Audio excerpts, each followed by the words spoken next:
All of the jurisprudence here is corporate officers. If you're really below that, I think from a sort of liability, fiduciary duty thing, I think the courts would have to really take that up and say, no, we really mean it more broadly than we've even said before.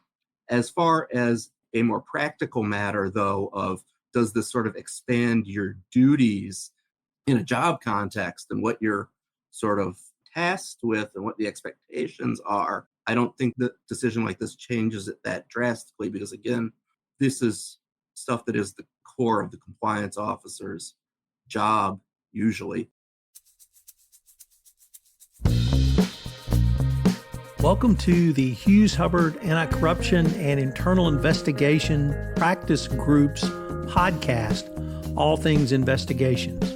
The Hughes Hubbard Anti-Corruption and Internal Investigation Practices Group represents many of the premier companies around the world, providing advice on issues spanning the full anti-corruption and compliance spectrum. In this podcast, host Tom Fox and members of the Hughes Hubbard Anti-Corruption and Internal Practice Group will highlight some of the key legal issues involved in white-collar and other investigations, both domestically and internationally.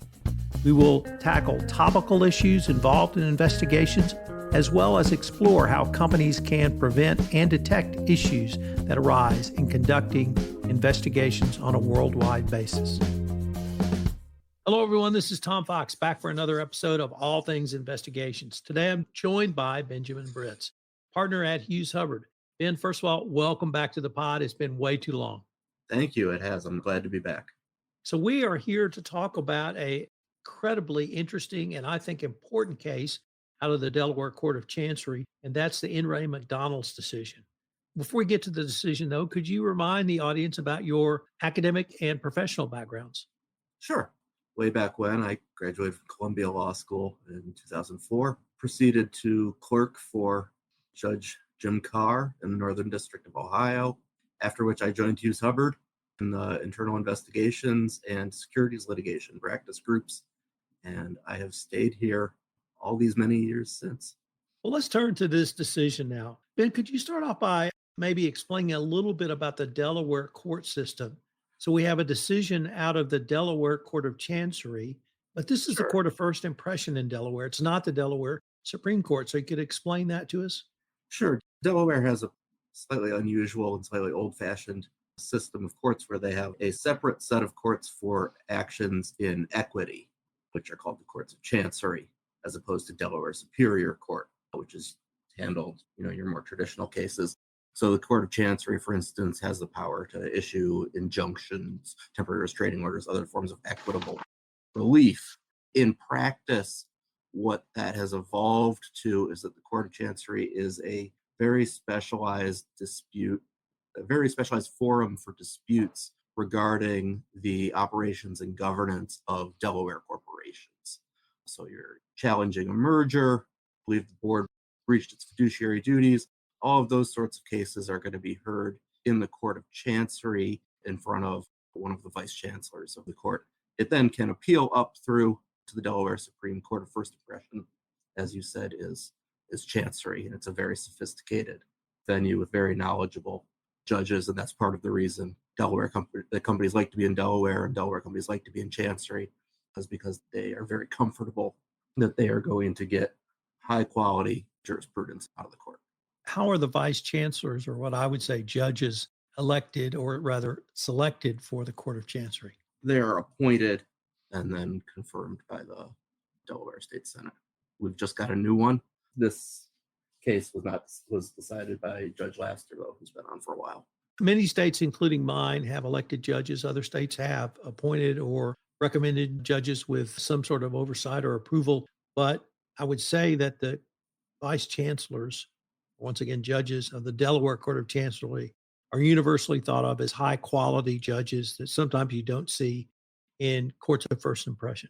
Absolutely. These are very sophisticated people who've been practicing this sort of law in Delaware for many years. And the Delaware bar is very involved in making sure that the people who are appointed are very much up to the job. It's not a political system in the way you sometimes see in state courts. Let's turn to the opinion itself. Could you Maybe frame it up with the background facts of this Sure. case, Ben? Yeah. So the case itself comes out of a scandal, a series of scandals at McDonald's between 2015 and 2019, thereabouts, when a man named Stephen Easterbrook was the CEO of McDonald's. And the person we're actually going to talk about the most here, David Fairhurst, was sort of his right-hand man and was the chief people officer, I believe was what they titled him. The allegations in the complaint are that they fostered a party atmosphere, I think is the exact quote, a lot of alcohol, open bar in the executive's offices, and a fair amount, it would seem, of sexual misconduct, sexual harassment, dating employees, hitting on the secretaries, your sort of laundry list of bad behavior that you usually see in these sorts of situations. Easterbrook is eventually removed for repeated instances of, I think, affairs with subordinates. Fairhurst is also removed. The exact details of why are a little more obscure, although he had previously been censured for an incident grabbing a woman and pulling her onto his lap with about 30 witnesses, many of whom complained. And then there appeared to be, he was given sort of a final warning and then was dismissed. So the inference that the court draws is that he was a bad actor again. And he was acknowledged to have issues with alcohol. Not surprising given the rest of the fact pattern. So that's sort of the facts of the case. The case is brought as a derivative case against Easterbrook, Fairhurst, and the board of directors. Derivative case meaning, of course, that it's brought as if it were being brought by the company. Basically, shareholders saying the board of directors needs to take action here. We don't believe they will, or they haven't, or they're conflicted in such a way that we know they won't. And so we step into the company's shoes and we're going to sue for breaches of fiduciary duty that these people were harming the company through their actions. That's sort of the procedural sort of standing of the case. What was the legal reasoning the court went through to get to its eventual decision that you saw? The decision that comes out is on a very limited portion of the case. Easterbrook had been dismissed because the company had actually sued him. And he said, you can't sue me again when the company's already sued me. So he's out. The board of directors and Fairhurst are still in, and the court has yet to issue its decision on the core issue of demand futility, basically whether plaintiffs needed to go ask the board to take action or not before bringing the suit. That has not been decided yet, but Fairhurst additionally raised an argument that said, wait a second, I wasn't a member of the board. You're saying that I breached my oversight duties. Delaware has never applied oversight duties to an officer. Case against me should be dismissed. And the court somewhat unusually decides to issue a standalone opinion essentially on that point, saying, in effect, yes, you do have oversight duties and you could be liable for violating them. Let me go back to the futility component, which has not been decided. Could you explain what that is, what that legal claim might be, and what could the court find or not find under that claim? Sure. To bring a derivative suit, traditionally you have to make demand on the board, or you make a formal complaint to the board and say you need to take action because X, Y, and Z has happened. And then you can only sue essentially if the board doesn't do anything. What commonly happens in these cases is that the plaintiffs plead what's called demand futility, which says we don't need to do all that.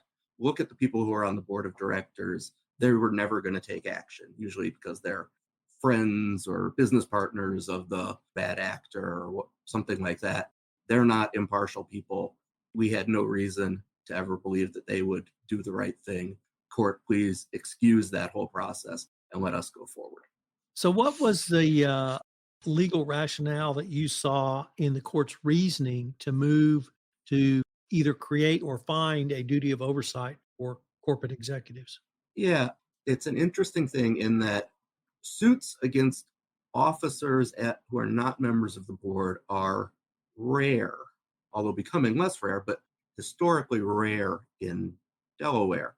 And it was not all that many years ago that you finally even had the Delaware Supreme Court saying, yes, officers have the same fiduciary duties as directors.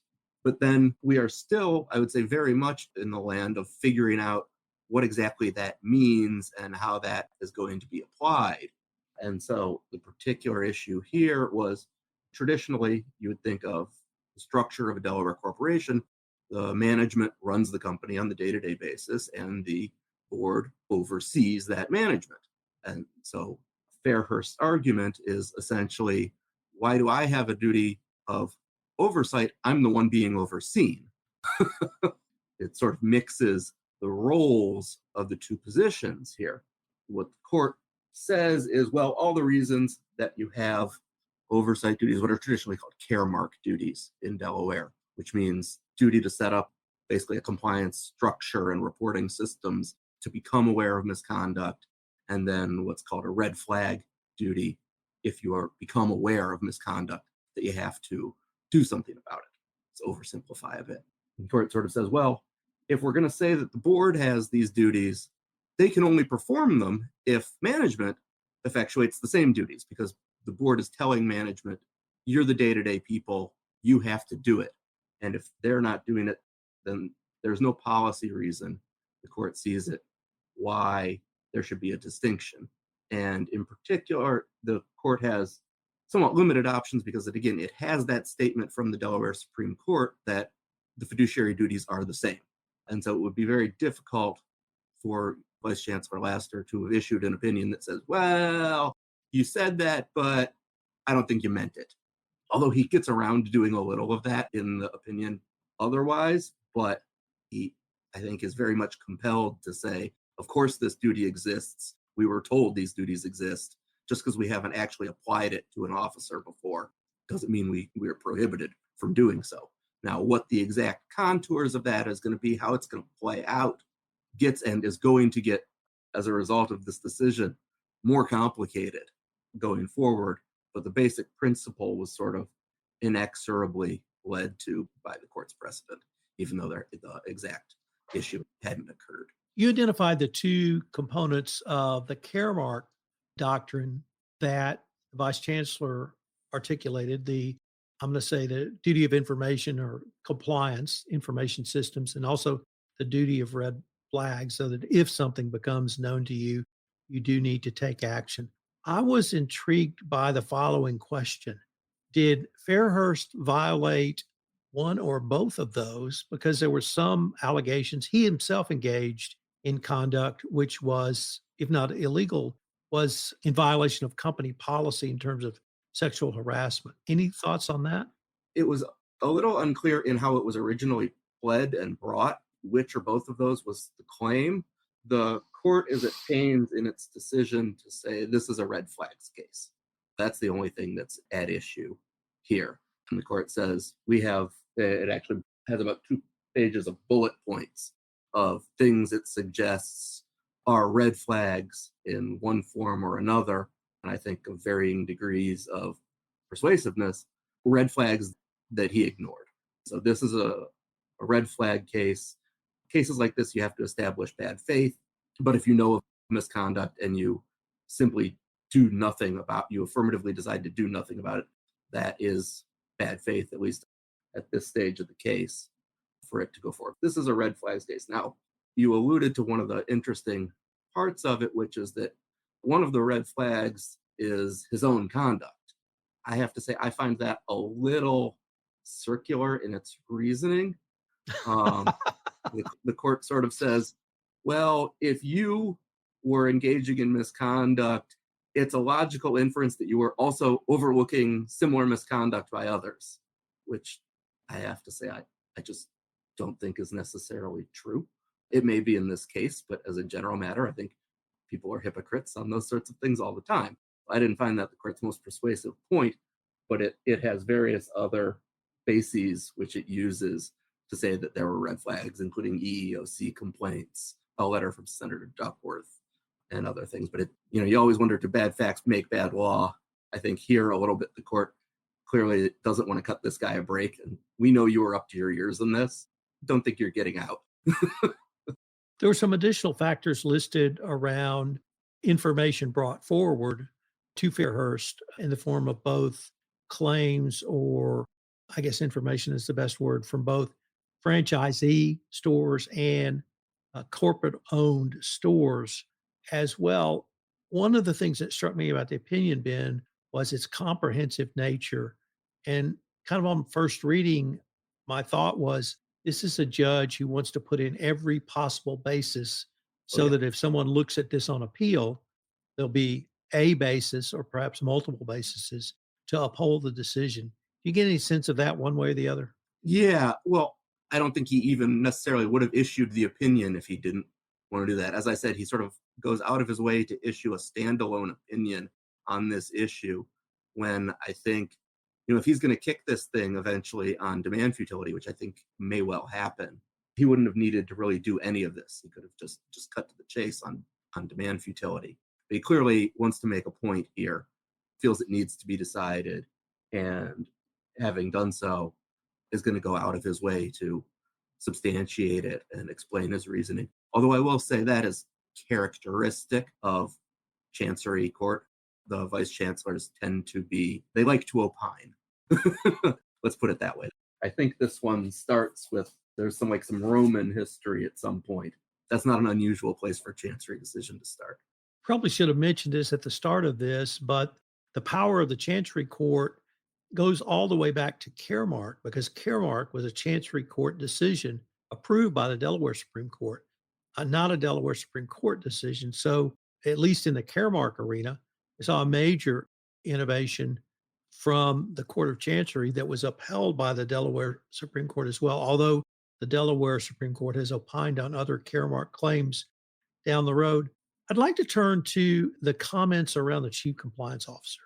And many of the people listening to this podcast are in compliance. Yep. And the court said that each corporate discipline, the head of a corporate discipline, general counsel, chief legal officer, head of internal audit, chief financial officer, they have specific expertise and specialization within those corporate disciplines. And this duty of oversight would apply to them. But there was one corporate officer, he didn't even name it as a corporate officer, one position that he viewed as sort of 1B to the CEO's 1A position, and that was the CCO. So that got a lot of attention in the compliance community. I saw this as a continuation of some other developments around chief compliance officers, elevating the status of the CCO. What were your thoughts around that discussion? This goes back to where I said the court wasn't going to go against the general principle that you have these duties as an officer, but maybe there was going to be a little fudging in the details.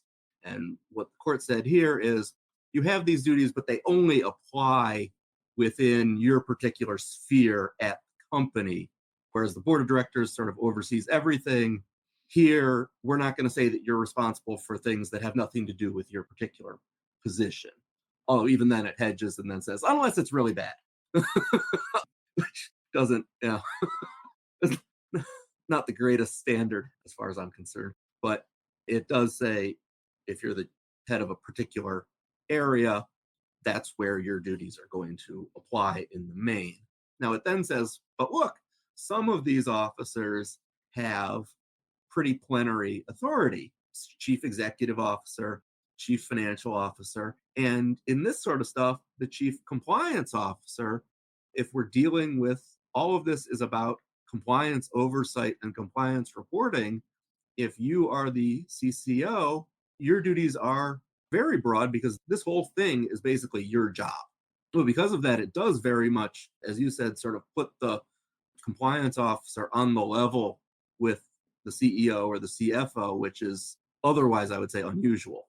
It does continue a trend that's been going on for years now of increasing importance of that position, although it's also partially just sort of a matter of logic that if we're going to be talking about compliance failures, compliance officer, this one's on you. What guidance would you give, or if you've been asked from a company where a CCO, a chief compliance officer, is not a corporate officer? They hold an executive VP or senior VP title, but they are not on the executive committee and they're not designated as an officer. Does this opinion elevate them to officer status, or does the analysis turn on the formal designation of an officer in a corporation?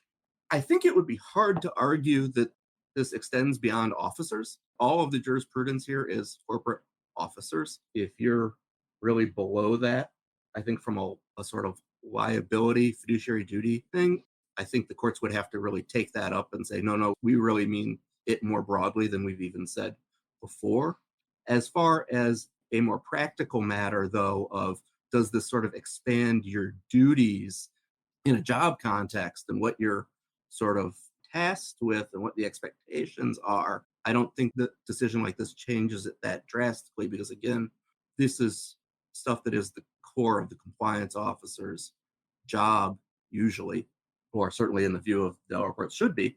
And this only serves, I think, more as a reminder that courts are going to take that position very seriously, however it's labeled, and the expectations from the board certainly are going to be that whoever holds that position is executing it to the absolute fullest. Whose interest would appeal this case, or in whose interest would it be to appeal this decision?